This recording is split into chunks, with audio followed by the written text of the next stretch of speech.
दोस्तों welcome to my YouTube channel. आप सबको हमारे चैनल से जुड़ने के लिए बहुत बहुत धन्यवाद। WCR जबलपुर, जिसका कि डीवी कुछ जगहों के लिए हो गए थे, जिसमें कि हेडक्वार्टर जबलपुर की तरफ से आप सबको अप्रेंटिस के लिए फाइनल ज्वाइनिंग आना शुरू हो गया है।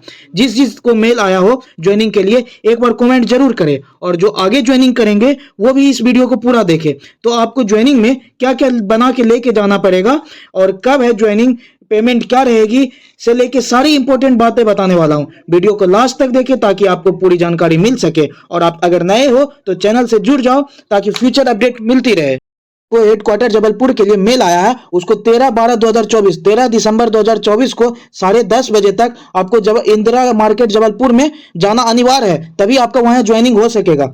और शिक्षुता के लिए दस्तावेज वहां आपको प्रेजेंट हुए तो आपको ज्वाइनिंग के लिए क्या क्या डॉक्यूमेंट्स चाहिए वो भी मैं बताता हूं। तो सबसे पहले एनसीपी पोर्टल पंजीकरण फॉर्म और आपकी एनपीएस प्रोफाइल 100% पूर्ण हो। तो ये नेप्स क्या होता है? नेप्स एक अप्रेंटिस पोर्टल साइट है जिसमें कि आपका 100% प्रोफाइल क्रिएट होना चाहिए। तो आप 100% प्रोफाइल क्रिएट कर लीजिए जाके। और दूसरा मैं बात करूं तो 10वीं की अंक सूची ऑनलाइन पोर्टल द्वारा निकाली गई 10वीं की अंक सूची। तो ये क्या है? तो ये 10th का मार्कशीट, और 10th की मार्कशीट के साथ साथ 10th की सर्टिफिकेट भी होना जरूरी है, क्योंकि 10th का सर्टिफिकेट जो है आपको वहां एज कैलकुलेट होगा ताकि आप सही बच्चा है या नहीं, और उसके बाद कि आप सही 10th किए हो या नहीं, सच में स्टूडेंट हो या नहीं, वो जानकारी मिलेगी उसको।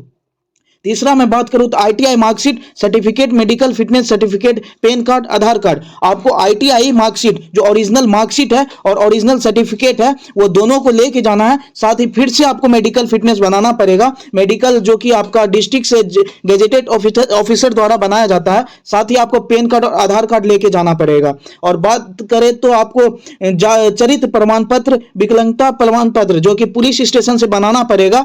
आपको इसमें पुलिस वेरिफिकेशन नहीं जाता है, लेकिन पुलिस के द्वारा आपको कैरेक्टर सर्टिफिकेट बनाना पड़ता है। अब बात करें कि कैरेक्टर सर्टिफिकेट कैसे बनता है। कैरेक्टर सर्टिफिकेट दो तरह से बनता है। पहला जो कि आपका एक ऑनलाइन करना पड़ता है, जो कि लगभग 10 दिन में आपका बन जाएगा। लेकिन और दूसरा जो बात करें ऑफलाइन भी बनता है। आप डायरेक्ट पुलिस वहां पे जाए, पुलिस स्टेशन अपना जो आपका नजदीकी हो, तो वहां पे जाके बोलिए, रिक्वेस्ट कीजिए कि सर बना दीजिए, मेरा ज्वाइनिंग आया हुआ है, तो वो बना के दे देंगे। और पांचवा मैं बात करूं तो केंद्रीय सरकार द्वारा जाति प्रमाण पत्र, बैंक पासबुक, कैंसिल किया गया हुआ चेक।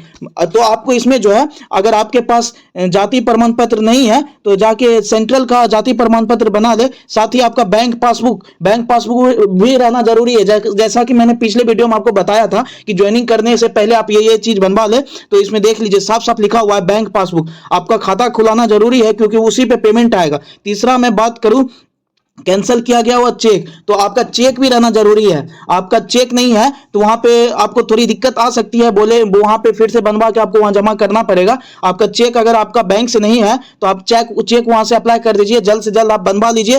13 तारीख के पहले आपके चेक आ जाना चाहिए।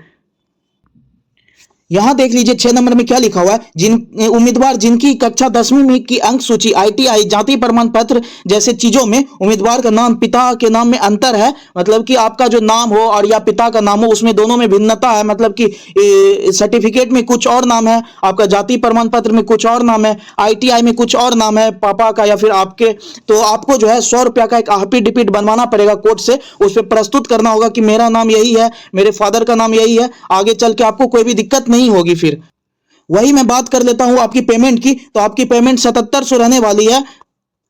वहीं देख ले, चयनित उम्मीदवार को रेलवे की तरफ से कोई छात्रावास प्रदान नहीं किया जाएगा। उम्मीदवारों को शिक्षुता अधिनियम 1951 के अनुसार परीक्षण के दौरान रहने के लिए स्वयं व्यवस्था करनी होगी। तो आप लोग जो सोच रहे हैं कि वहां आपको कैंटीन मिलेगा या फिर रहने का व्यवस्था मिलेगा, तो ऐसा कुछ नहीं है। रेलवे इसकी जिम्मेदारी नहीं लेता है, तो आपको वहां खुद जाके आपको उसी में रहना पड़ेगा और वहां ट्रेनिंग करना पड़ेगा। साथ ही यहाँ पे लिखा हुआ निर्धारित समय के बाद शिक्षुता शामिल होने के लिए अतिरिक्त समय नहीं दिया जाएगा। अंतिम रूप से शिक्षुता में शामिल होने के लिए आए जो भी 13 तारीख को 13 दिसंबर को वहां नहीं पहुंच पाएंगे तो उसका बाद में कुछ नहीं हो सकता है, उसका सीधा सीधा कैंसिल हो जाएगा। इसलिए आप लोग 13 तारीख को वहां जरूर से जरूर पहुंचे, वही मेन डेट है आपका, और वहां पे ही ज्वाइनिंग करवा लिया जाएगा।